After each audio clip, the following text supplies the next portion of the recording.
I'm ready to write part 1 inch that exact format, but I'm missing one essential thing, the final title. Please paste the locked title verbatim, and I'll generate the 600-word English voiceover in a single bracketed block with a strong hook and YouTube-safe tone. The hallway outside the courtroom had gone strangely quiet, the kind of silence that feels heavier than sound itself. The woman stood there with her hands folded neatly in front of her, her face calm, her eyes steady as if she had already seen every possible version of this moment, and none of them frightened her. Around her, people whispered in low voices, trading glances, trying to make sense of why she would not step back, why she would not lower her head, why she would not behave the way they expected someone in her position to behave. But she did not move. She only looked toward the closed doors ahead, where the next chapter of this day was waiting to unfold. Imagine standing there in that same cold hallway, feeling every stare, every judgment, every second stretch longer than the last. That was the pressure pressing against her, and still, she remained still. Across the room, the officer who had caused all the tension was pacing with tight shoulders and a sharp jaw, acting like control belonged to him simply because he wore a uniform and carried himself with enough arrogance to fill the space. He kept repeating the same thing under his breath, convinced that if he spoke with enough certainty, everyone else would have to follow. He had already made his assumptions. He had already decided who mattered and who did not, and in his mind, this was just another woman who should have known her place. But the people watching were beginning to notice something strange. She was not pleading. She was not trembling. She was not trying to explain herself in a desperate rush of words. Instead, she waited with the kind of patience that only comes from strength, the kind that does not need to announce itself. A clerk carrying a thick folder stopped near the doorway, glanced at her identification again, and then quickly looked away as if even reading her name too slowly might be dangerous. The officer noticed the movement and narrowed his eyes. He stepped closer, his voice low-edged with impatience, and demanded to know why everyone suddenly looked nervous. No one answered him directly. They only shifted, avoided his stare, and made room as if something important was about to pass through the corridor. Then the woman reached into her coat and removed a simple leather folder. She did not open it yet. She only held it in both hands. Her fingers relaxed. Her breathing even. That quiet gesture changed the energy in the room. It was not dramatic. It was not loud. It was worse. It was certain. The officer laughed, once short and dismissive, because he still believed certainty belonged to him. But then a second man in a dark suit arrived from the far end of the hall, walking fast with a serious face and a sharp sense of purpose. He did not greet the officer. He did not even look at him first. His attention went straight to the woman. He stopped beside her and said her name with respect. Not politeness. Respect. The officer's expression tightened. The room seemed to pull back from him. He asked who the man was, but again nobody answered quickly enough to comfort him. The woman finally opened the folder.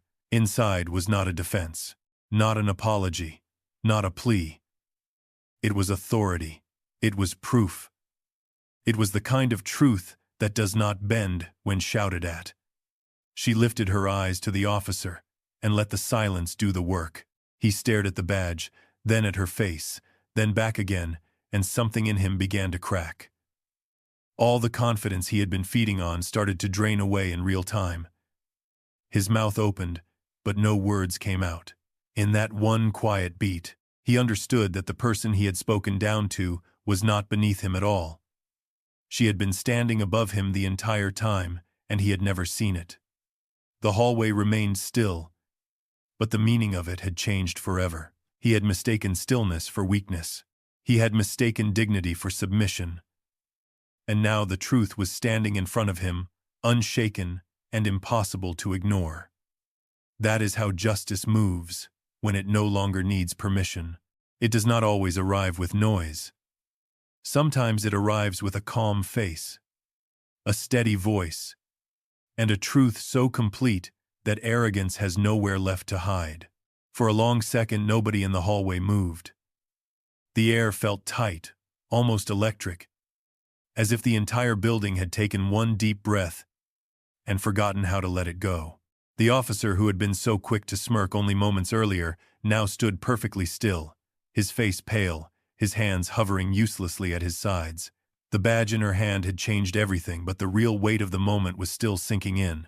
He had spent the last several minutes treating her like she did not belong there, speaking to her as if she were invisible, as if respect were something he could assign and withdraw at will. But now he could not look away. Now he was seeing, perhaps for the first time in his life, what authority looked like when it did not need to raise its voice. She did not rush him. She did not try to humiliate him.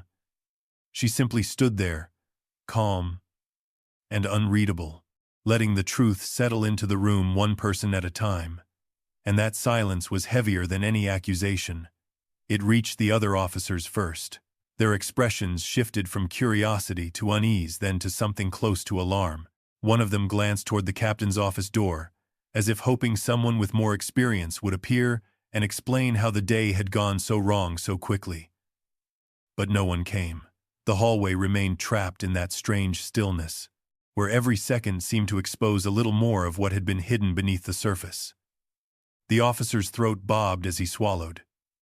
He finally tried to speak, but his voice came out thin and uncertain. "I did not know," he said, though even he seemed to hear how little that changed.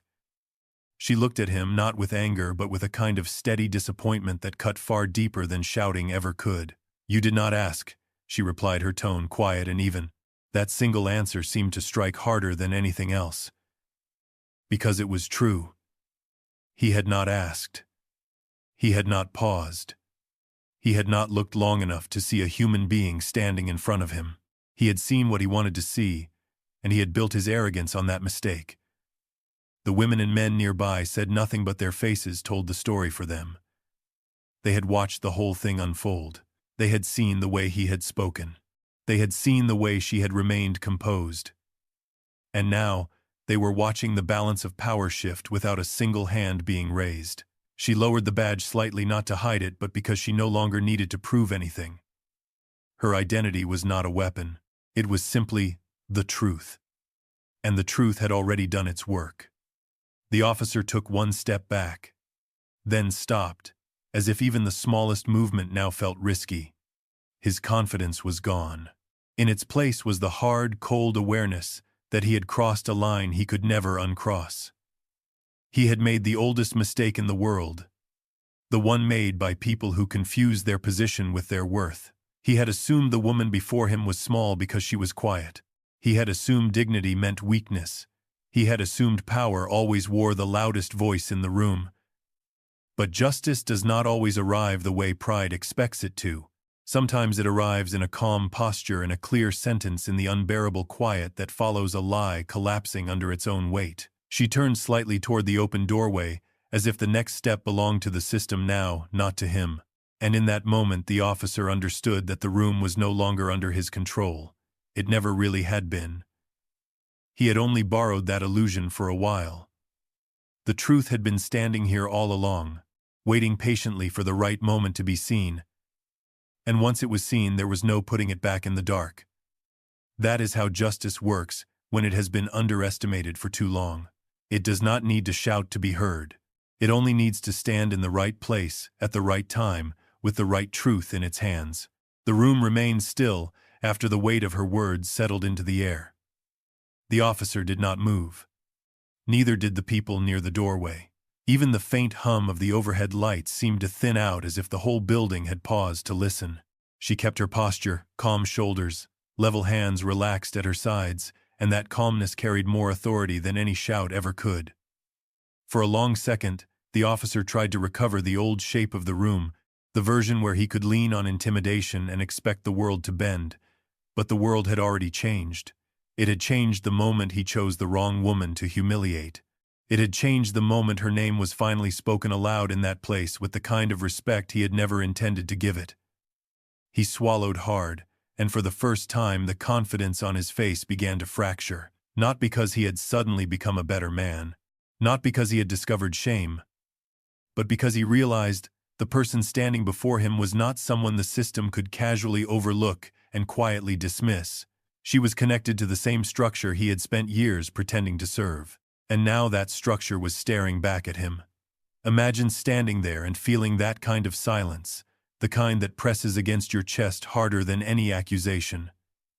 She took one slow step forward, and the entire room followed that movement without meaning to.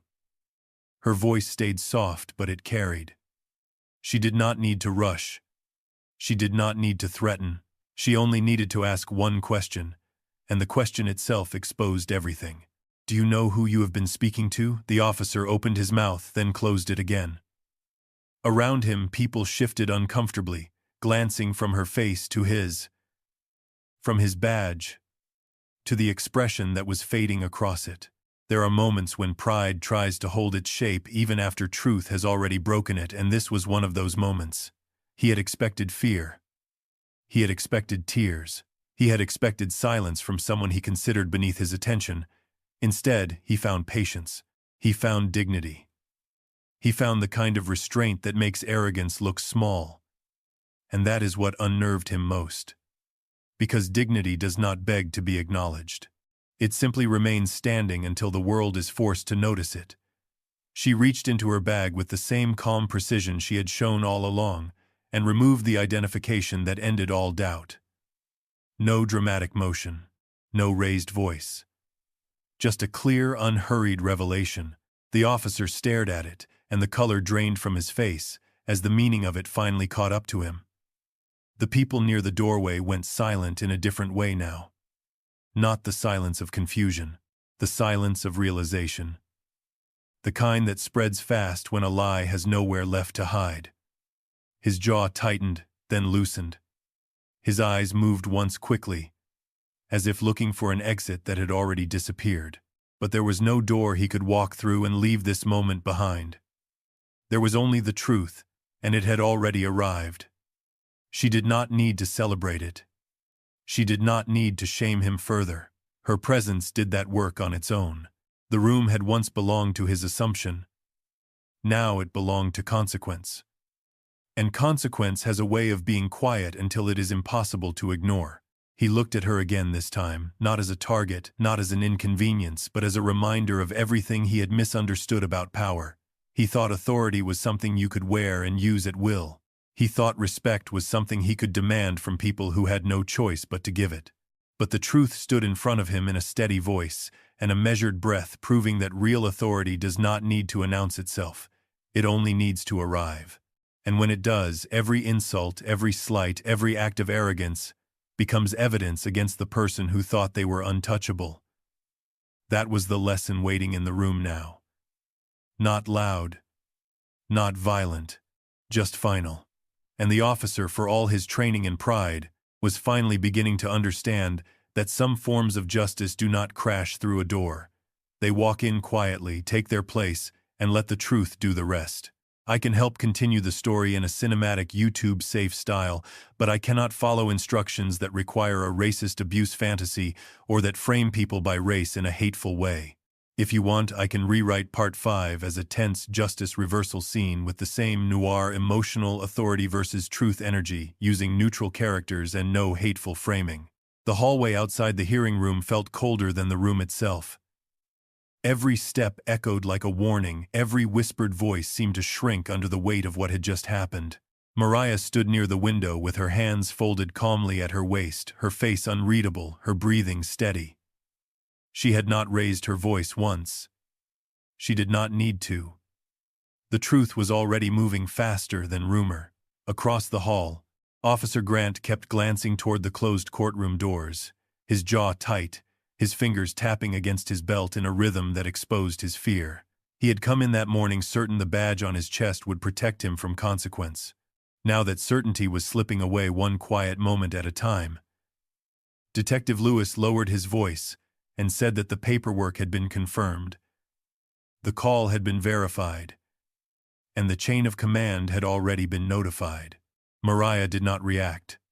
She only looked toward the sound of footsteps approaching from the end of the corridor. The first person to appear was the court clerk, pale and stunned, clutching a file against her chest like it had suddenly grown too heavy to carry. Behind her came a federal marshal, then another official, then a man in a dark suit who stopped just long enough to read the faces in the hallway. No one spoke for a second. Even the air seemed to wait. Then Mariah turned slightly, and when she did, Officer Grant finally realized that the woman he had dismissed, doubted, and tried to control was not standing alone at all. She was connected to a system bigger than his arrogance, bigger than his assumptions, bigger than the small world he had been hiding inside for far too long. His expression changed before he could stop it. The color drained from his face. The confident posture vanished. What remained was a man suddenly aware that every word he had spoken was now a record, every choice he had made was now visible, and every lie he had trusted was now standing in the light. Imagine standing there and feeling the floor drop beneath your own pride. That was the moment he lived in now. Not a dramatic collapse. Not a loud scene. Something worse. Silence.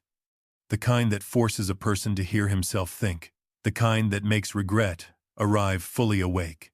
Mariah finally spoke, her voice low, even, and unshaken. "You should have asked before you judged." Those words did not need to be repeated. They landed with more force than anger ever could. Officer Grant looked down for a moment, then back up as if he expected the hallway to change shape and save him from what came next. It did not. The marshal stepped forward and asked for his credentials. Another official requested his statement. The clerk opened the file. Each motion was calm, almost gentle, and that calmness made the moment feel even heavier. There was no shouting, no chaos, no performance, just accountability arriving in plain clothes. Lewis watched from the side, his expression hardening, as he realized how thin Grant's authority really was when it no longer had a crowd to lean on. Mariah's daughter stood a few feet away, silent but steady, her eyes fixed on her mother with a look that carried both relief and pride. That look said everything. She had seen the pressure, the humiliation, the long wait for the truth to surface, and now she was watching it rise at last. Grant swallowed hard. He tried to say something, but nothing came out cleanly. He reached for the language of excuses and found only ash. In that moment, the badge on his chest no longer looked like power. It looked like a test he had already failed. Mariah turned toward the courtroom doors again as they opened wider. And the sound that followed was not applause, not celebration, but the steady hush of a room that finally understood what justice really demands. Not noise, not ego, not fear. Truth. And once truth enters a place like that, there is no pretending it was never there. The law had not changed its shape that day. Only the people inside it had. He thought he was above the moment. But the moment had been waiting for him all along. The silence in the courtroom did not break all at once. It thinned first like fog lifting off a river at dawn, and in that thinning silence, every breath, every blink, every shift of weight seemed to matter. Mariah stood still near the bench, her hands relaxed at her sides, her face calm in a way that made the room feel even smaller. Grant could not stop looking at her. He had spent so much of the morning trying to dominate the space with his voice, with his posture, with the badge that had once made people step aside. But now that same badge felt heavy, almost foreign, like it belonged to a different man, one who had not yet been forced to face himself. Across the aisle the judge remained, seated, his expression unreadable, but his eyes kept moving between Mariah and the evidence folder on his desk, as if he already knew the final shape of the day and was waiting for the rest of the room to catch up. A reporter near the back lowered her phone. A clerk stopped typing. Even the air conditioning seemed too loud. Mariah did not speak right away. She let the stillness do its work. That was the kind of patience Grant had never understood. He mistook restraint for weakness. He mistook silence for surrender. Imagine standing there thinking the world has already decided who you are, only to realize that every second of patience was actually a step toward your own exposure. Grant cleared his throat, but the sound came out thin. He looked at the judge, then at the prosecutor, then back at Mariah, as if hoping someone else in the room would rescue him from what was coming. No one moved. No one offered that mercy. Mariah finally opened the folder in her hands and set one page on the table. Not dramatically. Not with triumph. Just carefully, like placing a lantern in a dark hallway. Her voice, when it came, was steady and low. She did not need to raise it. She did not need to force the room to listen. The room was already leaning in, She began to read names, dates, times, and signatures, each one landing with the quiet force of something that could not be argued away. The old story Grant had tried to sell was coming apart sentence by sentence. The false confidence, the hidden pressure, the rushed decisions made behind closed doors. It was all there waiting in black ink and plain paper. And the more Mariah spoke, the less room there was for denial. Grant's jaw tightened. His eyes flicked to the document, then to the judge, then down to the polished floor. It was the look of a man watching a wall he trusted begin to crack. Not because of rage, not because of revenge. Because truth had found the weak place in the structure, and once that happened, nothing could hold it up the same way again. Mariah did not embellish. She did not accuse with drama. She simply let the record speak. That was what made it devastating. Every line was precise. Every fact was calm. Every pause gave the lie time to collapse under its own weight. The people in the room could feel the shift. It passed from witness to witness, from face to face, like a current. One by one they understood that the story Grant had built around himself was smaller than the truth standing in front of him. His mouth opened once as if to interrupt, but he stopped. Whatever words he had rehearsed were no longer useful here. They would have sounded like smoke against stone. The judge leaned back slightly, folding his hands. The prosecutor did not look surprised. The clerk looked almost relieved, as if the room itself had been holding its breath for too long and was finally allowed to exhale. Mariah reached the last page and placed it down gently. Then she looked at Grant. Not with hatred, but with the kind of disappointment that carries more weight than anger ever could. "You had every chance to stop," she said. And her voice did not tremble. "You chose not to." That sentence hung in the air longer than any shout could have. Grant stared at her, and for the first time all day there was nothing in his face that resembled command. Only recognition. Only the awful private realization that he had mistaken power for invincibility and control for safety. Outside, somewhere beyond the thick courthouse walls, an ambulance siren drifted past and faded into the distance, a reminder that the world was still moving, still carrying pain, still carrying consequences. Inside, the courtroom felt suspended in one clear, final moment. Mariah gathered the folder back into her arms. She did not hurry. She did not need to. Justice had already arrived, and it did not need to announce itself with noise. It only needed the truth to stand upright in the light. And that was enough to break the spell Grant had built around himself. He had spent the day trying to make truth look small, but truth once fully seen never stays small for long. Grant stood frozen in the center of the courtroom, his hands empty, his face pale, as if every word he had ever used to dominate a room had suddenly disappeared from him. The silence was not dramatic now. It was heavier than that. It was the kind of silence that comes after a lie has been dragged into the light and cannot survive there. Mariah remained steady near the counsel table, her folder pressed against her chest, her expression calm in the way. Only truth can be calm. No smirk, no triumph. Just a quiet, unshakable certainty that made the entire room feel smaller. The clerk lowered her eyes. One juror stared straight ahead, swallowing hard. Even the bailiff, who had spent the morning trying not to react, seemed unable to hide the shift in the air. Grant finally looked toward the judge, searching for something to save him, some last authority to lean on, but the judge did not move. He did not rescue him. He simply looked back with the kind of disappointment that cuts deeper than anger. Outside the courthouse, traffic moved along as usual. Tires hissing over damp pavement, people hurrying beneath gray skylight, carrying on without permission from anyone in that room. And inside, Grant was forced to feel the full weight of what it meant to stand in a place built for justice and discover that justice had been waiting for him all along. Mariah did not raise her voice. She did not need to. When she finally spoke, her words were measured, almost gentle, and that made them land even harder. She reminded the court of every detail, every timestamp, every document, every contradiction that Grant had tried to bury beneath arrogance and badges and a loud enough voice. One by one, the facts came alive again, not as accusations, as evidence, as truth. The prosecutor shifted in his seat. The judge reviewed the file in front of him with renewed focus. Grant's breathing grew shallow, and he realized that the room was no longer listening to his tone, his title, or his performance. It was listening to the record.